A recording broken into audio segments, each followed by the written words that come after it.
Il est l'heure de vous informer, mesdames et messieurs, bienvenue à ces bulletins des 15 heures.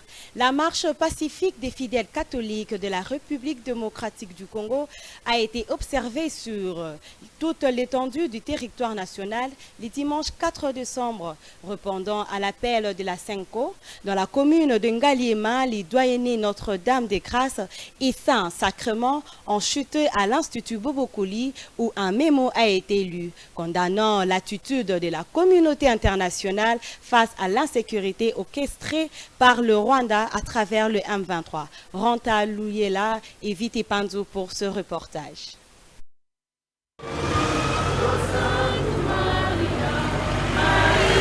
Dimanche 4 décembre, les fidèles catholiques ont répondu massivement à l'appel de la marche organisée par la Conférence épiscopale nationale du Congo, Senko, débutée vers 9 h du matin dans toutes les paroisses du pays afin de marquer leur soutien au FARDC et leur opposition à la guerre d'agression imposée par le M23. À Ngaliema, le doyenné Notre-Dame de Grâce et Saint-Sacrement ont eu pour point de chute l'Institut Bobokoli où était érigé un podium. Mais chemin faisant, les fidèles scandaient des chants et priaient.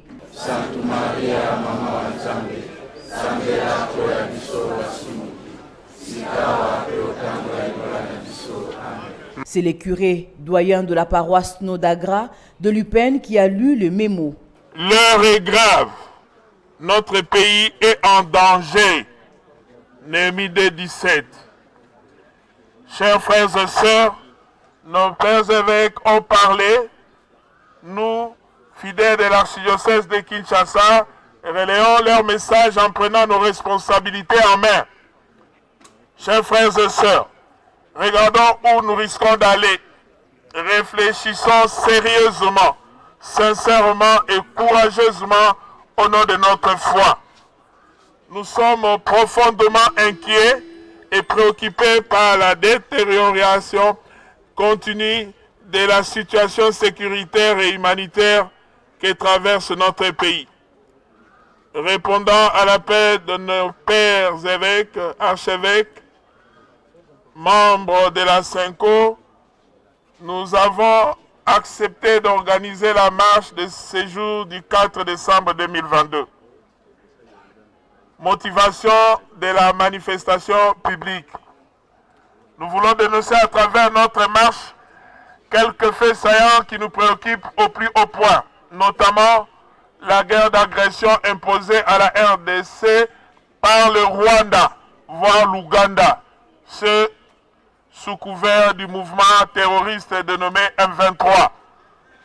La communauté internationale affiche une attitude hypocrite et complaisante qui frise la complicité.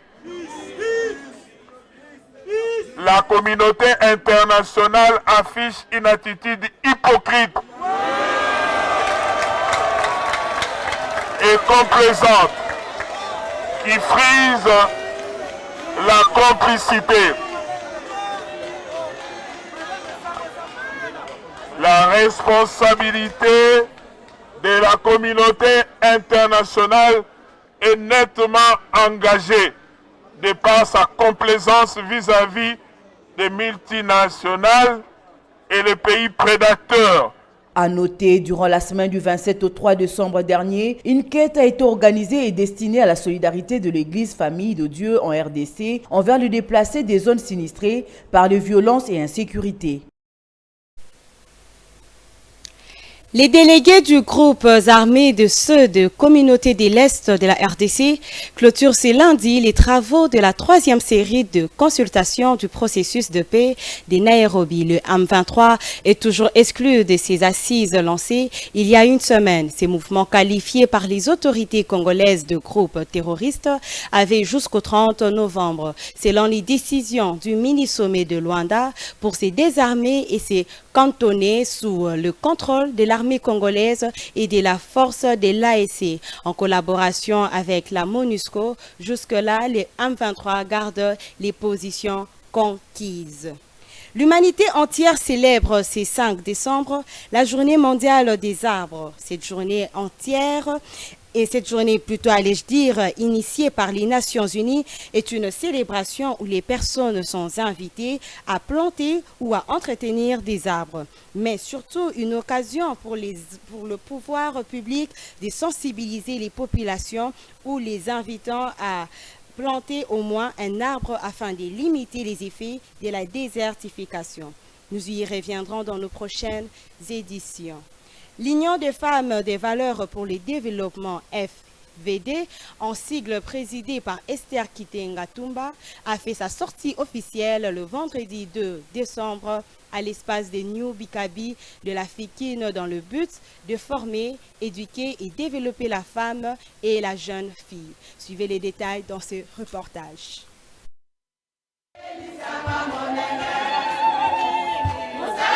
Femmes de valeur pour le développement, FVD en sigle, se sont rassemblées le vendredi 2 décembre dernier à l'espace New Bikapi de la Fikine à l'occasion de la sortie officielle de cette structure. Venues de tous les coins de la capitale, elles étaient mobilisées et ont répondu présentes à ce rendez-vous. Cette association sans but lucratif pour le développement a pour objectif de mettre à niveau la femme congolaise en partageant des connaissances visant l'autonomisation de la femme et la jeune fille. En présence de quelques autorités, la cérémonie s'est ouverte par l'hymne national, suivi d'une courte prière et s'en est suivi du mot de la présidente nationale Esther Kitenga Tumba. Cette structure travaille bec et ongle en vue de sensibiliser la femme à connaître ses valeurs, en plus de soutenir les institutions du pays. Femme de valeur, pour son développement, se fixe une vision clairement définie, avec comme objectif mettre à niveau la femme pour son développement durable sur tous les plans où la femme et jeune fille font face à plusieurs défis dans la société aux côtés de son partenaire homme. Le secrétaire national des FVD, Gabriel Makolo, a présenté tour à tour chaque membre de cette structure et les présidentes de chaque cellule. Elles ont tour à tour pris l'acte d'engagement de bien diriger leur cellule. Ndimi, la cellule na bolingo. Présent à la cérémonie, les invités de marque, notamment le professeur Lukiana Mabondo, parrain de l'association, et l'honorable Christelle Vouanga, n'ont pas manqué de mots. Une telle activité portée par les femmes, les mamans qui sont les nôtres, eh bien, je crois qu'on peut croire que nous partons d'un bon pied et nous commençons une nouvelle vision de ce développement. Maman Esther, c'est une femme qui inspire beaucoup. À travers ses œuvres caritatives, elle a l'orphelinat. C'est une femme qui m'aime depuis longtemps et moi aussi je l'apprécie. Et voir, palper du doigt ce qu'elle fait en réalité sur terrain, c'est un honneur, c'est un plaisir. Mais aussi pour la jeune génération que nous sommes, ça nous aide à nous inspirer. Qu'est-ce qu'on peut faire demain dans la société pour aider beaucoup de femmes à s'améliorer dans la vie communautaire. Rappelons que cette structure œuvre déjà sur le plan national à Kinshasa et Kikwit et sur le plan international en France.